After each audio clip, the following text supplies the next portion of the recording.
Hi, my name is Kesha with a symbol. Here at our classes, we love to provide our members with education so they can have a safe, healthy, strong practice.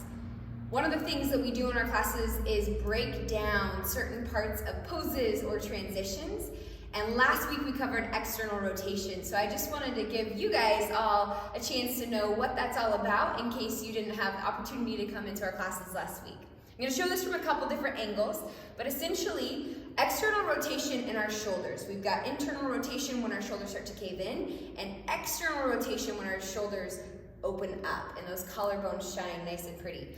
What we want to have happen anytime we are weight bearing, whether that's overhead, plank, handstand, you name it, we want to have those shoulders externally rotated so that we can activate through our lats and our serratus anterior.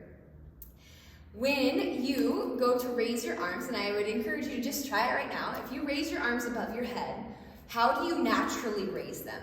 Do you raise them with thumbs touching? Do you raise them arms going straight up, palms facing each other, or do you raise them and the palms face backwards? Typically what happens that we see in classes is people raise their hands and their shoulders will creep up into their ears. And what we actually want to have happen is that space to open up, because that's a really good way to cause impingement or injury in the neck and shoulders, and especially when you start to add weight on top of that. So what we encourage people to do in our studio is to open up those palms and turn them back to face the wall behind you. That way it creates a ton of space through that back. All right. That one may not be as important to you, but when we come into plank and down dog, that's where we have a higher risk for injury. So I'm going to show you this again from a couple different angles, but essentially from that plank position, so often those biceps are rotating in for people and it's forcing a lot of pressure into their wrists. And what we want to see happen is we wrap those triceps back toward the wall behind us. You lift up, reach that heart forward, and then activate by pulling the shoulders down the back through those lats, and again, that serratus anterior. When we come into a down dog, we like to start with bent knees here so you can lengthen that spine. But when you come into a down dog, a lot of people will have those shoulders creeping up into their ears like necklace or like earrings. And what we want to have happen is those shoulders wrap around, those triceps wrap back toward the wall behind you and allow that entire upper back, shoulders, everything to be nice and strong and healthy and supported. When I show you this from a side angle, you're going to see this lat and the serratus anterior start to engage. So again, I'm going to start with that internal rotation that we see quite a bit.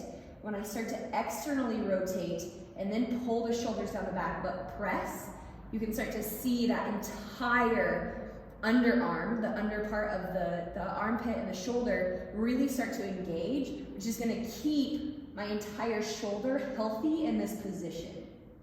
All right. If you haven't seen this already, we love using blocks here. They add a whole nother element to our practice.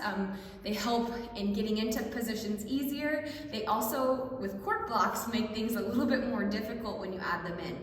We do a lot of block holds for that strength work. And when we do that, we bring those hands nice and flush on the outsides, no fingers gripping over to the sides. Then we bring those hands and arms right in line with the chest. We pull the shoulders down the back so those lats and serratus anterior are engaged, and then we wrap those triceps down toward the ground beneath us. All right, that's going to keep everything through here firing and protecting that shoulder. So then when we start to come up and overhead, it's that same concept. Those triceps are wrapping forward, pulling down the back, so we have that nice open back. Otherwise, if we're internally rotating, it'll be up here like this. And again, you can just see those traps starting to creep up into that neck, and you risk a greater chance for injury or impingement of those nerves. And we don't want that. You don't want that, we don't want that.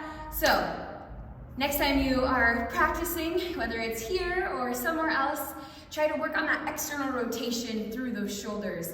Again, opening up through the collarbones, tucking those armpits under and really engaging through your lats like you're doing a lat pull or a pull up, as well as the serratus anterior, as if you're hugging a beach ball in, and that's gonna fire up right through that serratus anterior. All right, thanks guys.